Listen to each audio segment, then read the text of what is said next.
السلام علیکم ورحمۃ اللہ وبرکاتہ۔ بسم اللہ الرحمن الرحیم والحمدللہ رب العالمین وصلی اللہ وسلم علی نبینا الکریم، اما بعد۔ نفلی روزوں کے ذریعہ اپنی عمر بڑھاؤ۔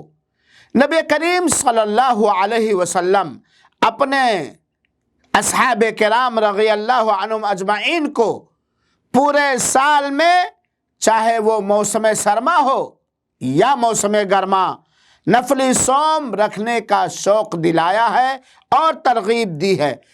یاد رہے، سب سے افضل صوم، سب سے افضل نفلی روزہ اس شخص کے روزے کو قرار دیا گیا ہے جو اپنی آدھی عمر روزے رکھے، جسے صوم داؤد، حضرت داؤد علیہ السلام کا روزہ کہا جاتا ہے۔ یعنی ایک دن روزہ رکھے، دوسرے دن افطار کرے، اور روزے کا اجر و ثواب اللہ تعالی خود عطا فرمائے گا۔ لہذا میرے بھائیوں ساتھیوں، کثرت سے نفلی روزے رکھ کر اپنی کارآمد عمر بڑھاؤ۔ اللہ توفیق عطا فرمائے، آمین۔